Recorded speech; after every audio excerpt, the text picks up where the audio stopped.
Bueno, muy buenas tardes a todos. Vamos a iniciar la sesión de la tarde de conferencias y charlas en el marco de Expo Japón y Konani. El título de esta serie de conferencias es Virtud y Resiliencia.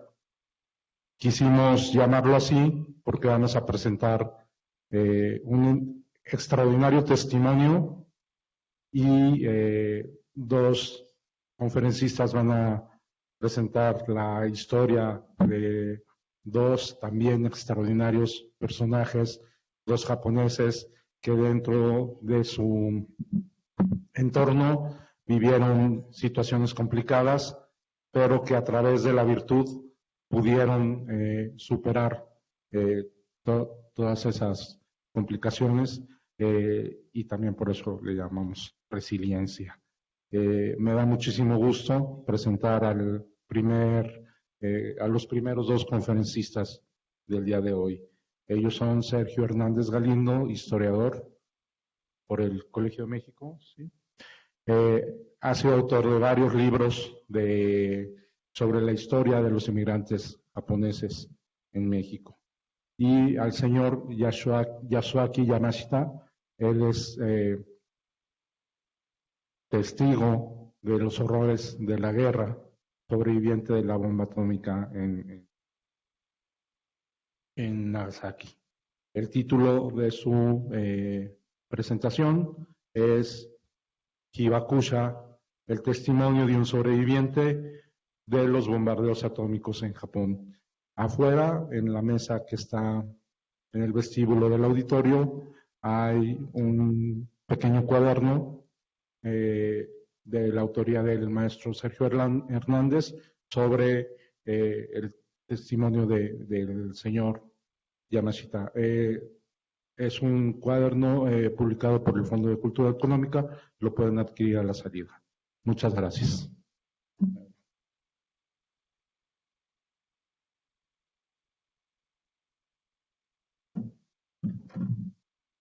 Buenas tardes, tengan ustedes, sean bienvenidos a este Colegio de San Luis que nos ha hecho el favor de recibirnos y a quien agradecemos, Yasuaki y yo, por darnos este espacio.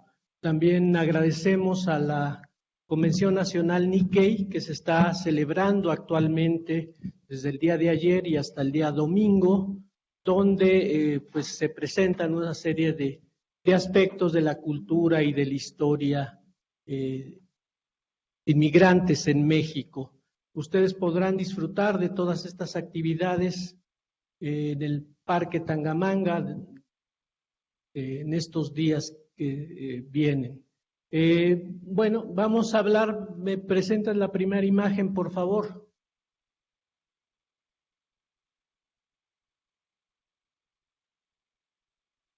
Bueno, esta historia es la historia de este niño que vemos aquí en pantalla. Este niño nació en 1939 en la ciudad de Nagasaki. El momento de su nacimiento ya está marcado por la guerra.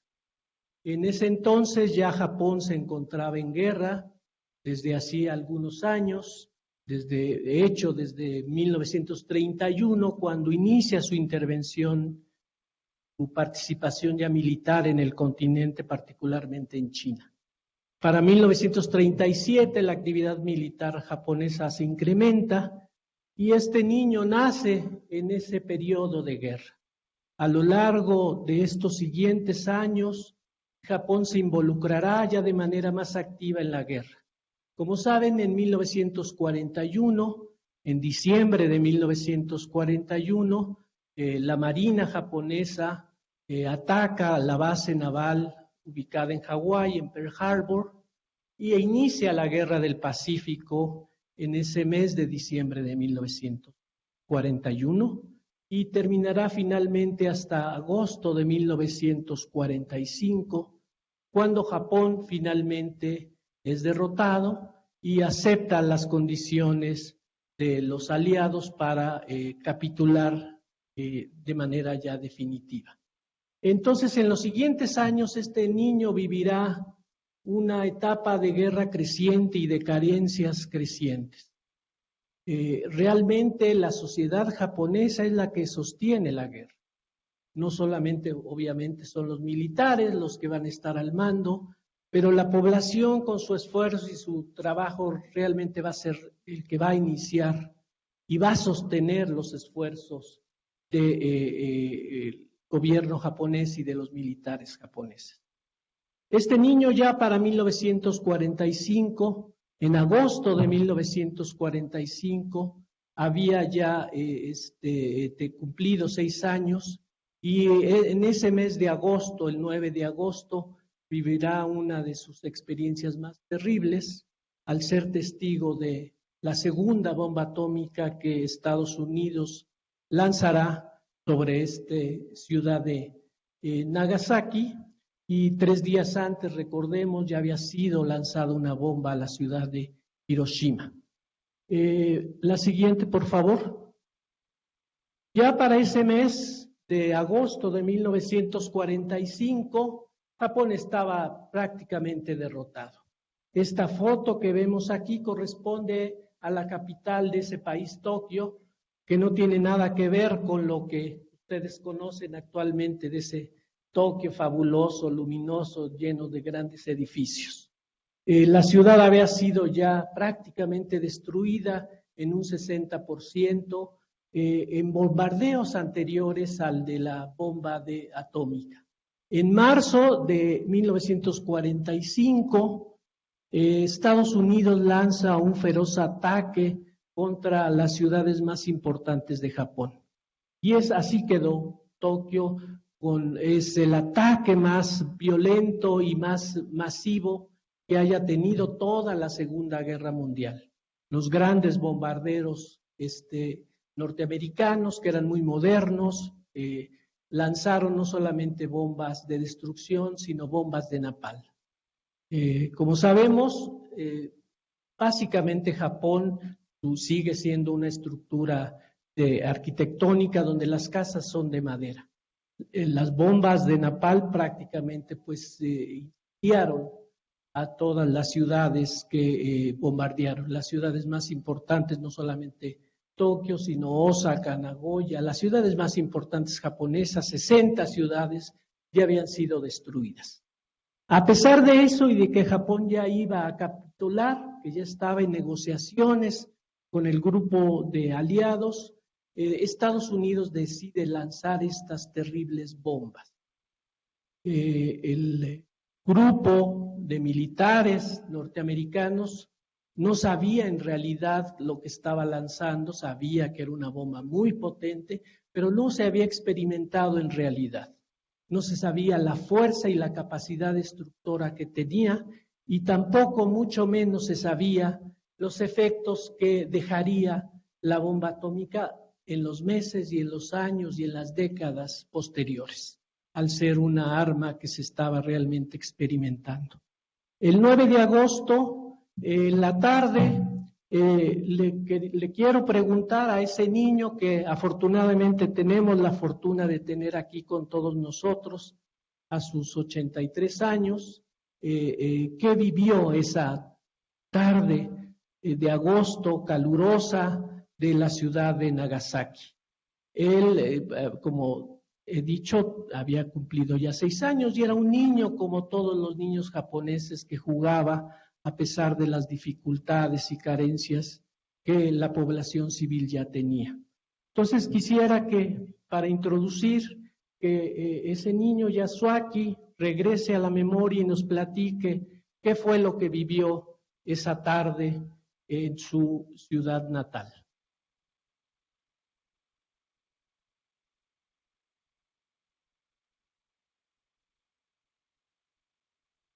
Muy buenas tardes a todos ustedes. Muchas gracias por estar aquí, compartir este momento para nosotros sobrevivientes. Es muy importante poder compartir nuestra experiencia, aunque es doloroso hablar de ese momento de tragedia, pero al mismo tiempo tenemos algo de obligación para que el mundo conozca lo que sucedió realmente en Hiroshima y Nagasaki.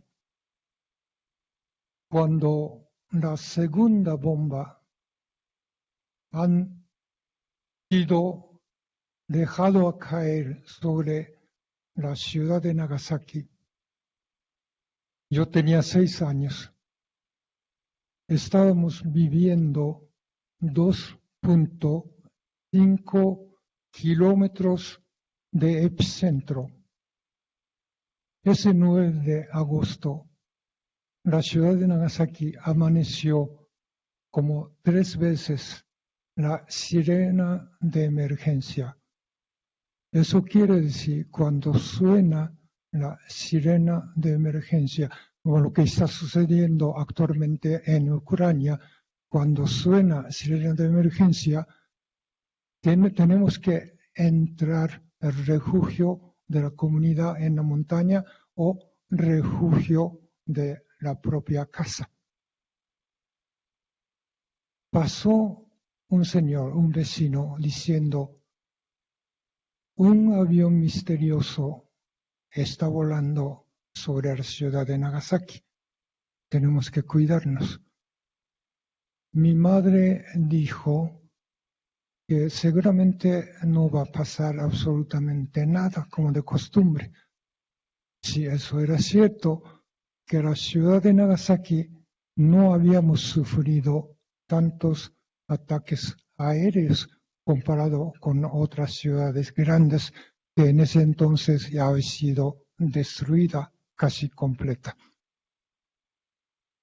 Cuando se fue el señor, mi hermana, que estaba dentro de la casa, vino a decir exactamente mismo: mamá, está hablando en la radio que un avión misterioso está volando sobre la ciudad de Nagasaki. Tenemos que cuidarnos. Entonces mi madre me llamó: por si acaso vamos a entrar al refugio de la casa. Durante la Segunda Guerra, casi todas las japonesas tenían su propio refugio, en caso de que si no tenía suficiente tiempo ir al refugio de la comunidad, normalmente estaba en la montaña. Haciendo un agujero muy pequeño abajo del piso, podía utilizar como un refugio. Entonces mi madre me llamó para entrar al refugio de la casa, me tomó mi mano, entramos a la casa, porque mi madre estaba preparando la comida de mediodía, porque la explosión se ocurrió 11:02 de la mañana, porque comúnmente en Japón la comida de mediodía es a las 12 del día. Así que estaba preparando la comida de mediodía. Me tomó la mano. El momento que entramos a la casa, vino una luz tremenda, muy fuerte, como si fuera 1000 relámpagos al mismo tiempo. Se puede imaginar qué tan fuerte estaba esa luz. Entonces mi madre me jaló al suelo, me cubrió con su cuerpo. Vino una explosión tremenda. Sentíamos que miles de cosas estaban volando encima de nosotros.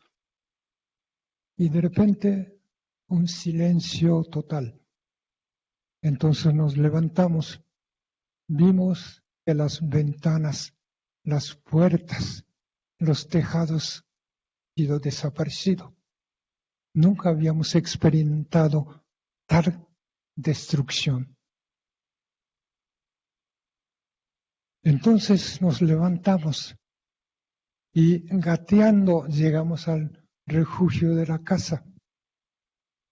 Mi hermana ya estaba ahí, ella estaba llorando.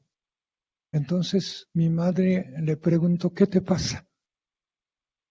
mi hermana le contestó a mi madre, mamá, parece que a mí me tocó un aceite. Aceite quiere decir que en ese entonces había rumor de que Estados Unidos iban a utilizar la bomba química, pero nadie sabía qué tipo de bomba química puede ser. Entonces la gente comúnmente decíamos, seguramente algún tipo de aceite. Mi hermana estaba sintiendo que estaba escurriendo algún líquido aceitoso de la cabeza, pero no podíamos ver porque el lugar estaba oscuro. Nos quedamos como 10 o 15 minutos en ese lugar hasta que mi madre decidió llevarnos al refugio de la montaña. Salimos a la luz. Vimos que la cabeza de mi hermana estaba cubierto de pequeños pedazos de vidrio. Afortunadamente, la herida no era tan profunda. Así que mi madre, con mucho cuidado, limpió todos los vidrios y limpió la sangre. Corrimos a la montaña. Pero mi hermana tendría como 13 años. Cuando tenía 5 años, por un accidente, tuvo que amputar una pierna. Estaba utilizando una prótesis, pero la prótesis de entonces era muy incómodo. No podía caminar como la gente normal. Pero el momento que corrimos a la montaña, ella corrió mucho más rápido que nosotros. Es la primera vez, la última vez que mi hermana actuó como la gente normal. Seguro que tenía un miedo espantoso que se reaccionó de esa manera. Llegamos al refugio de la comunidad en la montaña. Ya estaban muchos vecinos. Todo el mundo estaba muy asustado. Nadie sabía qué había ocurrido. Como 30 minutos después, los niños que habían ido a la montaña para cazar insectos como cigarras y libélulas. Lo tengo que mencionar esto. Normalmente los niños, cuando no había ataques aéreos o cuando no sonaban sirenas, íbamos a la montaña cercana porque no teníamos ningún tipo de juguetes con que entretenernos. Así que íbamos a la montaña para entretenernos cazando insectos. Pero ese día, específicamente ese día, yo no había ido a la montaña con mis amigos. Los niños que habían ido a la montaña regresaron. Uno del niño, su espalda estaba completamente destrozada. Él recibió la explosión directo en la montaña. Completamente destrozada su espalda. Sufrió porque no había médicos, no había enfermeras, no había medicinas, nada que hacer. El niño sufrió, murió como 2 días después. Su cuerpo estaba lleno de gusanos por el calor, por la humedad. Higiene no había absolutamente nada. Pero nosotros del refugio, como estaba en la montaña un poco alto, pudimos observar nuestra ciudad estaba en llama, quemando días tras días. Nosotros estábamos observando del refugio a nuestra ciudad en llamas. Nadie decía nada, no podíamos hablar. Seguramente que todo el mundo estaba en algo que no podía hablar. Estábamos observando. Pero el problema no era eso. Después de la explosión, empezamos a sufrir de hambre. No había nada que comer. Antes de la explosión, la ciudad proveía algo de alimentos. No era mucho, porque ya había escasez de alimentos, pero sí teníamos algo que comer. Pero después de la explosión, absolutamente nada. Estábamos muriendo de hambre. Queríamos comer cualquier cosa que estuviera alrededor de nosotros, hojas, hierbas, lo que fuera. Pero era imposible conseguir alimentos. Entonces, mi madre decidió llevarnos al campo con los parientes. Ellos eran agricultores, así que mi madre pensó seguramente ellos pueden tener algún alimentos para nosotros. Para eso tuvimos que caminar cerca de Epicentro. Había muchos cadáveres.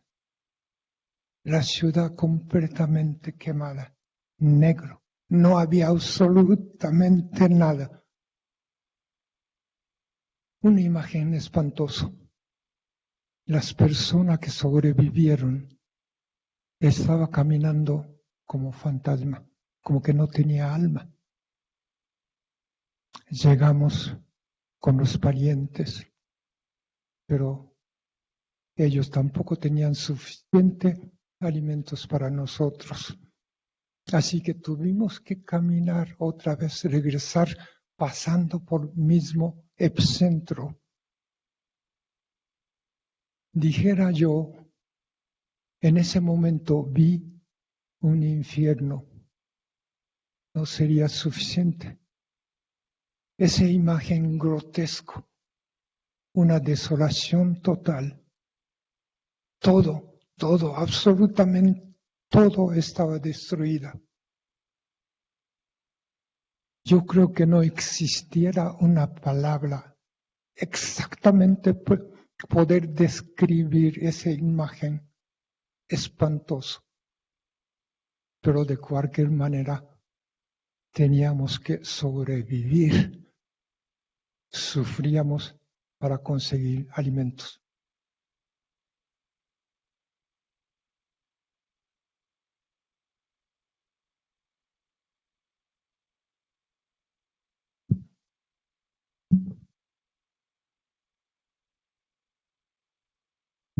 En esos primeros días que vivió esta experiencia terrible, como dice aquí, sin embargo no termina, estaba por venir. Efectivamente estaba todo destruido, no había alimentos, no había absolutamente nada que comer, no había médicos, no había medicinas, no había luz. Y la población empezó a organizarse para primero tratar de limpiar lo que esa terrible bomba había quedado. El papá de Yasuaki, que trabajaba esos días, fue llamada a la población para limpiar las cerca de 70,000 cadáveres que habían quedado y que la explosión había dejado en un instante. sería importante que Yasuaki nos platicara qué fue lo que pasó con su papá y en general con la población que trabajó en el epicentro en los siguientes días y las tropas ya norteamericanas 15 días después ya habían ocupado Japón y eran las encargadas de gobernar ese país. Se prohibió de manera total cualquier información que había pasado en esas ciudades. Estaba prohibido, estaba censurado. No se podía imprimir periódicos, fotografías o informaciones al respecto.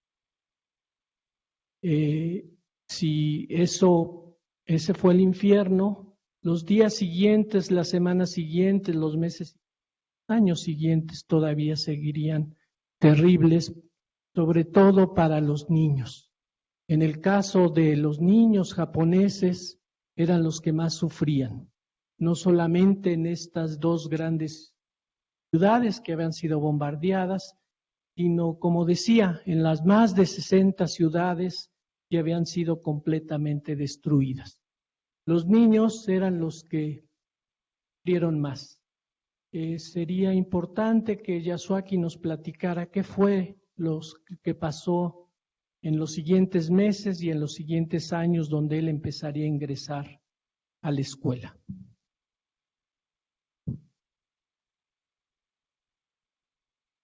Sí, teníamos que sobrevivir.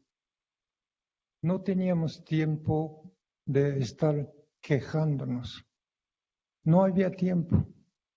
Únicamente tratamos de sobrevivir, conseguir alimentos. Para conseguir alimentos teníamos que hacer viaje en tren que había sobrevivido la explosión, colgada de gente, ir al campo, pedir algún alimentos como papas, camotes, arroz. Sería imposible conseguir, pero para eso teníamos que llevar alguna cosa muy valiosa, joya o kimonos preciosos, algo de valor, porque el dinero ya no servía para nada. Además, los campesinos ya no aceptaban el dinero porque ya no servían. Así que en cambio de algo pequeño alimentos, teníamos que llevar joyas, algo valioso. Así seguimos muchos años, pero afortunadamente sobrevivimos. Pero mi padre, que ese día de la explosión estaba trabajando en una astillería en la ciudad de Nagasaki. Él sobrevivió a la explosión, pero la ciudad de Nagasaki inmediatamente convoca a los hombres mayores que estaban en la ciudad, porque en ese entonces los jóvenes ya se habían ido al frente para combatir, a luchar. Así que en la ciudad quedaban los hombres mayores, mujeres y niños. Así que mi padre de inmediato llamado a ir al epicentro a limpiar todos los cadáveres. Cada vez que regresaba decía que tal cantidad de cuerpos que era imposible enterrar, entonces hacía una pila de cadáveres a echar aceite o a quemar gasolina. Es la única manera de limpiar la ciudad. Pero al mismo tiempo, él contagió de radiaciones. Pero en ese entonces nadie sabía que había radiación en ese lugar. No había ninguna información, así que entraron de inmediato muchísimas la busca de parientes, sus hijos, los hermanos, quien sea. Contagiaron. Empezaron a morir. aparentemente no tiene enfermedad ni ninguna herida. Por lo tanto, la gente que no habían sufrido de la bomba atómica comenzaron a decir que los sobrevivientes llevaban alguna enfermedad contagiosa. Hay que separarlos. No hay que tener ningún contacto con ellos. No tener ninguna amistad. Hay que aislarlos. Entonces, muchas mujeres, los hombres también, las mujeres empezaron a sufrir. No tenían ninguna posibilidad de casarse, formar una familia, tener hijos. Fueron rechazadas. Entonces muchas mujeres salieron de la ciudad, irse a otra ciudad, esconder su identidad. Algunos se casaron, tuvieron hijos, pero cuando descubrieron que eran de Hiroshima y de Nagasaki, inmediatamente es divorcio. Nadie lo quería. Así, sufrir tal discriminación no podían soportar. Muchas mujeres escogieron ir de esta tierra por la puerta falsa, suicidarse. Muchas mujeres se suicidaron. Hombres también sufrimos. Personalmente sufrí por discriminación. Cuando salí de la preparatoria, comencé a trabajar, pero casi al mismo tiempo empecé a tener problemas de salud. Vomitaba sangre, evacuaba sangre, me desmayaba en cualquier parte. Entonces los médicos me hicieron endoscopías muchas veces y análisis de sangre, pero los médicos no podían decirme por qué yo estaba perdiendo sangre. Pero sí, perdía mucha sangre, tenía una anemia tremenda. Así pasé como 2 años. Cuando recuperé más o menos buena salud, empecé a trabajar en el hospital de la bomba atómica en la ciudad de Nagasaki por la recomendación de una persona. Hasta ese momento, nunca yo había pensado que yo soy sobreviviente de la bomba atómica.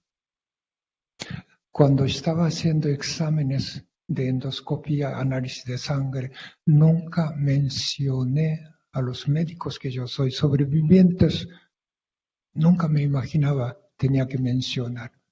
Bueno, cuando comencé a trabajar me di cuenta que yo soy sobreviviente, porque en el hospital estaban muriendo diario muchos sobrevivientes.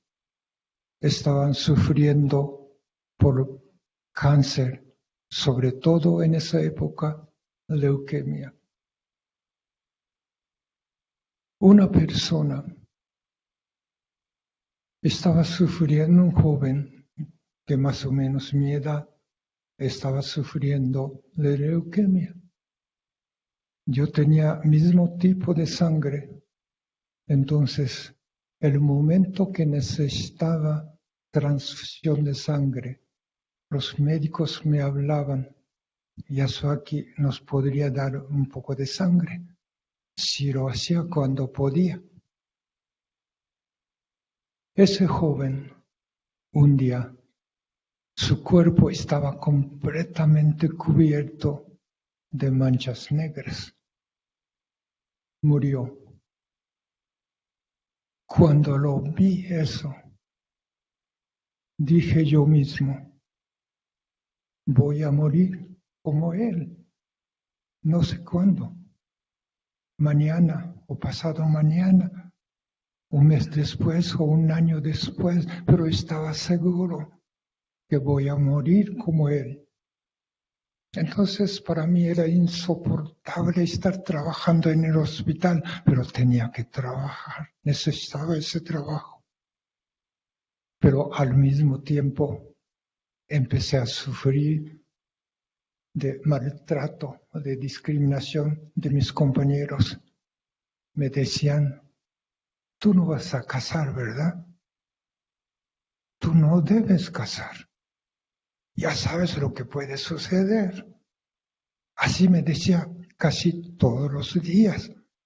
Entonces yo quería ir de Japón, huir de Japón a alguna parte.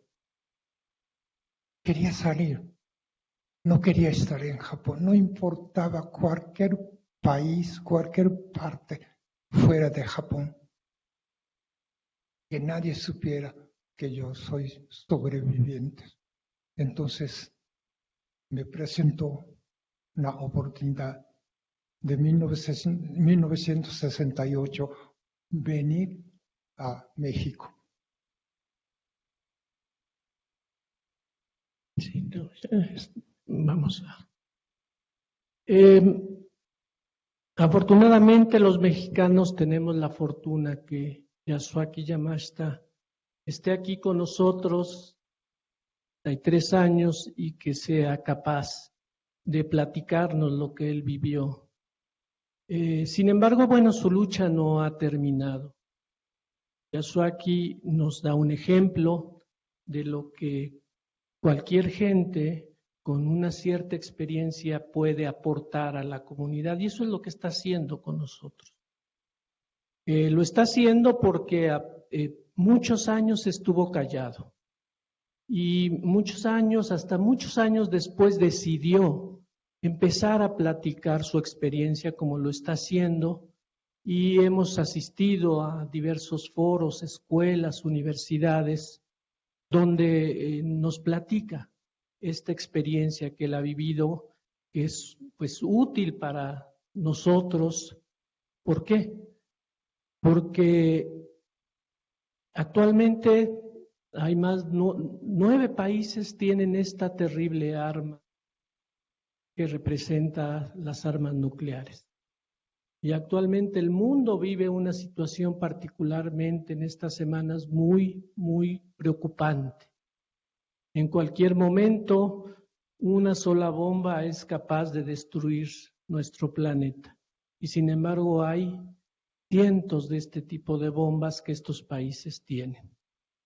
No tenemos mucho tiempo. La historia de Yasuaki está narrada en este libro que pueden conseguir, y los dejo pues picados, ¿no? Como decimos, para que entiendan por qué Yasuaki está aquí en México y finalmente sigue aquí con nosotros. Pero sí quiero que nos dé un mensaje final. ¿Por qué es importante para él, como lo vemos aquí en la universidad, reunir a los jóvenes y explicarnos lo que él vivió? Decirnos este mensaje que él nos trae a todos para que estemos pues informados al menos, y finalmente para que también tomamos decisiones como ciudadanos para ver qué somos capaces de aportar, como él lo señaló hoy en la mañana en la campana de la paz. Entonces quisiera que para terminar Yasuaki nos platicara este mensaje que nos quiere dar a todos nosotros, y terminemos esta reunión. Bueno, tuve oportunidad de salir de Japón en 68, tuve oportunidad de trabajar en las Olimpiadas en la Ciudad de México. Y me quedé, me quedé enamorado de México. Entonces quería por lo menos aprender el idioma, regresar a Japón 3 años después. Pero en esa etapa también comencé a sufrir lo que había sufrido en Japón. Comencé a vomitar la sangre, comencé a evacuar la sangre. Me hicieron en México muchas investigaciones, endoscopía, análisis de sangre, pero no podía encontrar pero no había mencionado absolutamente nada de sobrevivientes que soy. Y hasta 1995 recibí una llamada de un joven que estaba estudiando de Monterrey, Campus Querétaro. Él me dijo, Yasuaki, eres sobreviviente de la bomba atómica, ¿verdad? Como sabes. Y mi padre me comentó, mi padre parece que escuchó de tu amigo. Bueno, ¿no podría venir a nuestra universidad para platicar de su experiencia? Dije, no, es imposible, voy a sufrir. Pero él insistió porque en 1995, bueno, en ese entonces había muchas pruebas de armas nucleares en los atolones pacíficos. Y en 1995 el gobierno de Francia hizo una prueba de bomba de hidrógeno. La noticia corrió el mundo entero, llegó a México. Entonces ellos se enteraron de lo que había sucedido y estaba interesado de saber qué es lo que había sucedido en Hiroshima y Nagasaki. Acepté al final. Empecé a sufrir cuando comencé a hablar. Pero cuando terminé, empecé a sentir el dolor que había guardado adentro de mis 50 años. Empecé a sentir que estaba desapareciendo. Sentía un alivio. Entonces me dije, tengo que hablar. Esto es mi terapia. Desde entonces, cuando tenga oportunidad, estoy compartiendo. Sobre todo porque estamos ya terminando nuestra vida, porque ya tenemos más de 84 años promedio de sobrevivientes, la edad promedio de sobrevivientes. No nos queda mucho tiempo. Por eso nosotros sobrevivientes, queremos mandar mensaje a los jóvenes, sobre todo la generación que viene en el futuro. Hay amenaza de uso de armas nucleares. No debemos permitir, no podemos convivir con armas nucleares. Es armas nucleares, no. Pero hoy en día, en el mundo entero, todavía más de 13,000 armas nucleares existen. Entre 9 países poseen.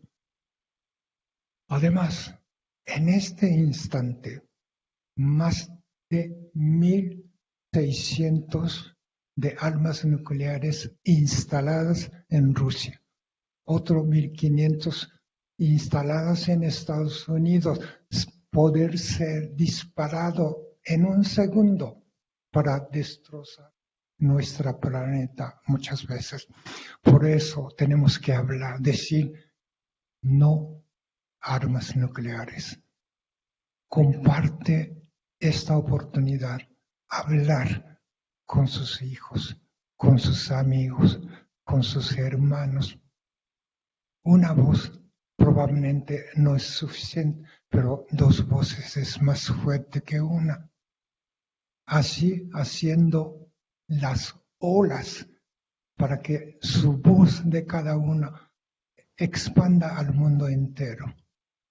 No piense que la voz no es suficiente, pero piense, si usted deja caer una piedrita en el agua, se hace una ola grande. Así que la voz de cada uno de ustedes puede hacer una ola enorme. Podemos vivir sin amenaza de armas nucleares un día. Así que, por favor, nos ayude a correr, a decir, no queremos armas nucleares, queremos vivir en paz, porque la vida de cada uno de ustedes es valiosa, bellísima. Nosotros sobrevivientes no queremos que la vida preciosa de cada uno de ustedes sea destruida instantáneamente por armas nucleares. Tenemos que vivir sin armas nucleares. Podemos hacerlo. Cada uno levanta la voz. Por favor, nos ayude. Muchas gracias.